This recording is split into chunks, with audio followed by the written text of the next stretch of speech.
Baik, Assalamualaikum warahmatullahi wabarakatuh. Izin perkenalkan diri, nama saya Mda Fasya Putra dengan NPM 21150611101 dari kelas PSTIB. Jadi di video kali ini saya akan mendemokan kembali praktikum percobaan 3 dengan judul deadlock. Jadi pada praktikum dengan judul deadlock ini memiliki dua tujuan percobaan. Yang pertama itu mengetahui apa itu deadlock, dan yang kedua mengetahui apa penyebab dan bagaimana mengatasi deadlock. Jadi bisa dilihat di sini ada sebuah gambar ilustrasi deadlock, di mana ada sebuah perempatan dengan 4 buah mobil yang saling menghalangi dan tidak bisa melaju atau dia buntu, tidak bisa bergerak. Jadi deadlock itu artinya adalah kebuntuan. Kebuntuan yang dimaksud dalam sistem operasi adalah kebuntuan suatu operasi. Jadi deadlock itu merupakan suatu kondisi di mana proses tidak berjalan lagi atau di mana tidak ada komunikasi antar proses masing-masing program. Tidak ada komunikasi antar proses yang membuat proses berhenti.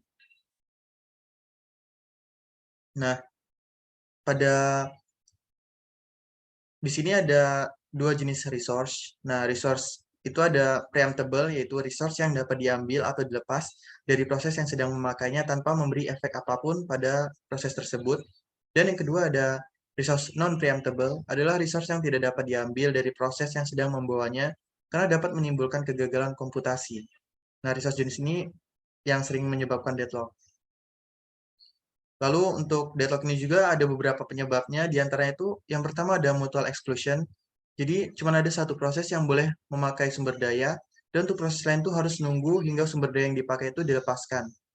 Lalu ada yang kedua itu ada hold and wait condition atau kondisi genggam dan tunggu, di mana proses yang sedang memakai sumber daya ini meminta sumber daya lagi. Nah, hal ini tuh menyebabkan kelaparan atau kekurangan sumber daya, sebab dapat saja sebuah proses tidak mendapat sumber daya dalam waktu yang lama. Nah, di percobaan deadlock ini terdapat 4 buah kode program.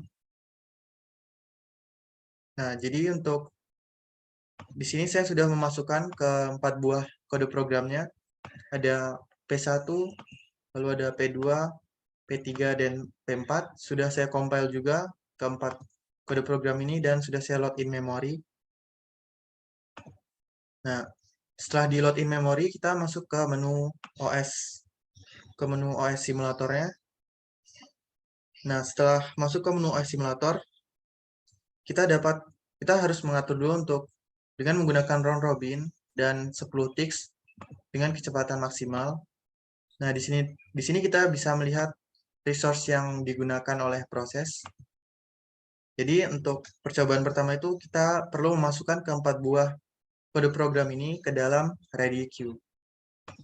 Kita masukkan P1, P2, P3, dan P4. Lalu kita start dan kita lihat untuk di sini di resource-nya. Nah, di sini terdapat peringatan proses deadlock itu terdeteksi. Kenapa ini terjadi deadlock? Nah, di sini kita bisa melihat bahwa pada proses 1 dia sudah menggunakan resource 1, namun dia juga meminta untuk resource 2. Sedangkan resource 2 ini sedang dipakai oleh proses 2, namun proses 2 ini juga meminta untuk resource 3. Resource 3 ini sedang dipakai oleh proses 3, dan proses 3 ini meminta untuk resource 4. Nah, resource 4 ini sedang dipakai oleh proses 4. Proses 4 ini meminta untuk resource 1, sehingga saling tunggu-menunggu karena permintaannya sedang digunakan oleh proses lain, sehingga terjadilah deadlock. Nah, untuk mengatasi deadlock ini salah satu caranya itu dengan melepaskan atau merilis salah satu resource-nya. Jadi kita coba release. Nah, bisa dilihat untuk deadlock-nya ini dapat teratasi. Nah, karena dengan merilis salah satu resource ini, jadi proses yang meminta untuk salah satu resource itu dapat menggunakan resource yang sudah dirilis ini. Jadi selain menggunakan release ini, kita juga dapat menggunakan beberapa metode yang terdapat di bawah ini, yaitu yang pertama ada disallow hold and wait. Lalu ada juga disallow circular wait, ada use total ordering, ada abort process, ada juga preempt resource, dan ada do not detect. Kita pertama itu mencoba dengan disallow hold and wait atau tidak mengizinkan suatu hold and wait atau genggam dan tunggunya. Jadi bisa kita close. Nah, seperti tadi kita masukkan P1, P2, P3, dan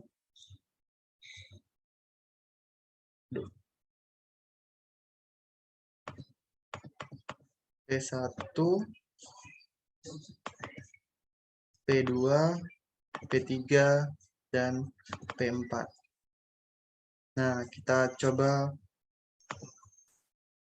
start, dan kita lihat untuk view resource-nya.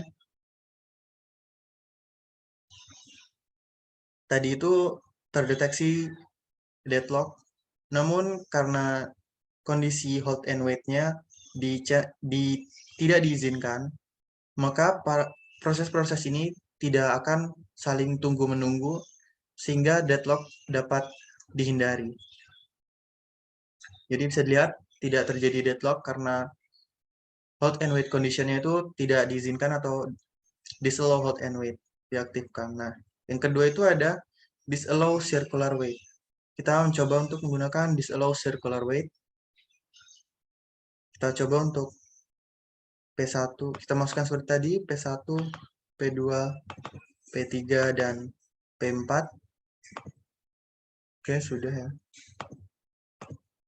Kita start. Kita lihat view resource-nya.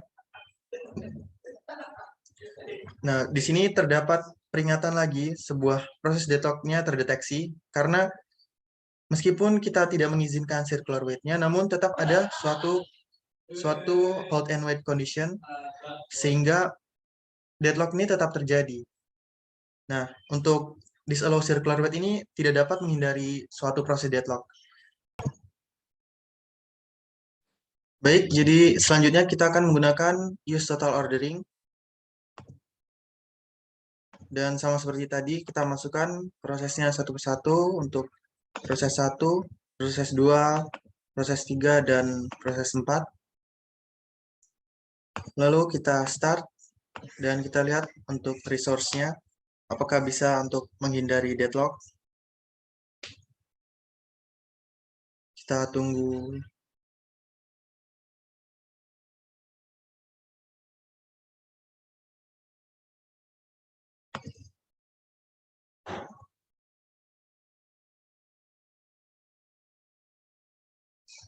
Nah, bisa dilihat di sini tidak terjadi deadlock, karena dengan menggunakan use total ordering ini, sistem akan secara otomatis mengurutkan berdasarkan prioritas proses mana yang memerlukan resource, sehingga deadlock dapat dihindari. Setelah menggunakan use total ordering, kita menggunakan abort process. Sama seperti tadi, kita masukkan prosesnya satu persatu. Lalu kita start. Kita lihat view resource-nya.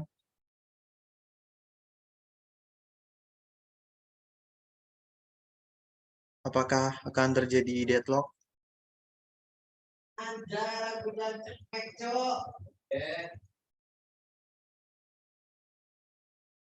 Nah, jadi di sini bisa dilihat bahwa tidak terjadi deadlock karena dengan menggunakan abort proses ini, jika terjadi suatu deadlock, maka proses yang menyebabkan deadlock itu akan dihilangkan atau di abort gitu. Nah, setelah menggunakan abort proses itu, selanjutnya kita menggunakan preempt resource. Dan seperti tadi kita masukkan untuk prosesnya satu persatu. Nah, lalu kita start lagi. Kita lihat untuk resource yang digunakan itu dapat dilihat tadi ada sebuah peringatan terjadinya deadlock, namun dapat teratasi dan bisa dilihat tidak terjadi deadlock. Hal ini dikarenakan dengan menggunakan metode preempt resource, maka resource yang digunakan itu tidak hanya untuk satu proses dan menunggu proses itu hingga selesai, namun jika ada proses lain yang lebih membutuhkan resource tersebut, maka resource tersebut dapat dipindahkan ke proses yang lebih membutuhkan itu. Sehingga untuk deadlock-nya dapat dihindari. Nah, setelah menggunakan preempt resource, selanjutnya menggunakan do not detect. Kita coba. Sama seperti tadi, kita masukkan program listnya ini, program name ini ke ready queue. Dan kita start. Lalu kita cek di sini. Nah, dapat dilihat di sini sebenarnya terjadi deadlock ini, namun tidak terdapat peringatan seperti tadi karena menggunakan do not detect, sehingga sistem ini tidak akan mendeteksi adanya deadlock.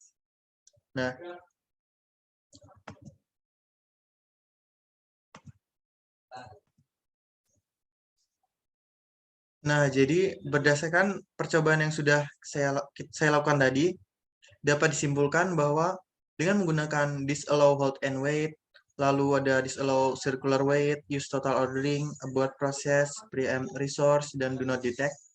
Untuk disallow circular wait ini tidak dapat menghindari proses deadlock, namun untuk yang lainnya seperti disallow hold and wait, use total ordering, abort process, dan preempt resource ini dapat menghindari deadlock. Dan untuk do not detect ini sebenarnya tetap terjadi deadlock, namun proses tidak memberitahukan atau tidak terdapat peringatan terjadinya deadlock. Baik, selanjutnya saya akan mencoba untuk mensimulasikan algoritma banker. Jadi yang pertama itu yang pertama di sini ada instance of A itu seperti maksimal dari A-nya, lalu B ini maksimal dari B, dan C ini maksimal dari C. Nah, untuk di sini di bawahnya itu ada beberapa table. Yang pertama ada table allocation, lalu table max, table need, dan table available. Jadi untuk table allocation itu kayak alokasi awalnya, di mana proses ini sudah terdapat beberapa alokasi untuk mencapai max. Nah, untuk max ini tuh kayak sesuatu kayak yang dibutuhkan untuk membuat suatu proses ini dieksekusi. Nah, jadi untuk mengisi table need itu dengan cara max dikurangi allocation. Jadi bisa dilihat di sini need-nya 7 itu karena masih 7 dikurang 0. Lalu untuk yang B, untuk P1 yang B ini 4 karena 5 dikurang 1, dan yang C ini 3 dari 3 dikurang 0. Bisa dilihat di sini ada rumusnya itu. Untuk P2-nya sama seperti P1, seperti 3 dikurang 2 itu 1, lalu 2 dikurang 0 itu 2, dan 2 dikurang 0 juga 2, begitupun seterusnya. Nah, selanjutnya kita lihat untuk prosesnya. Jadi untuk proses pertama itu karena available pertama itu 332, nah dia tidak bisa mengeksekusi untuk proses 1, karena proses 1 ini membutuhkan 743. Sehingga masih belum cukup untuk mengeksekusi proses 1. Sehingga untuk proses yang dieksekusi itu proses 2, karena untuk proses 2 itu dia hanya butuh 112, sehingga available-nya ini masih cukup untuk mengeksekusi proses 2. Nah, setelah proses 2 itu dia mengecek untuk proses 3-nya 600, sedangkan untuk available-nya itu hanya 332, sehingga tidak cukup untuk mengeksekusi proses 3. Sehingga langsung lanjut ke proses 4, di mana proses 4 ini hanya membutuhkan 011. Sehingga untuk available ini cukup untuk mengeksekusi proses 4. Nah, setelah proses 4 dieksekusi ini, available-nya jadi 534. Dia mengecek untuk proses 5-nya ini 431. Sehingga untuk available ini cukup untuk mengeksekusi proses 5. Jadi, setelah proses 5 dieksekusi itu, available-nya 743. Lalu dia kembali mengecek untuk proses 1-nya. Nah, untuk proses 1 ini sudah cukup 743. Setelah proses 1 dieksekusi, maka available yang ada itu jadi 745, sehingga untuk mengeksekusi proses ketiga ini sudah cukup untuk sehingga sudah cukup. Jadi yang terakhir tuh yang terakhir dieksekusi adalah proses 3. Jadi bisa dilihat di sini untuk available-nya 1057 sama seperti nilai instance-nya. Kayak A, B, C ini juga 1057. Mungkin hanya segini yang dapat saya sampaikan. Kurang dan lebihnya saya mohon maaf. Saya akhiri. Wassalamualaikum warahmatullahi wabarakatuh.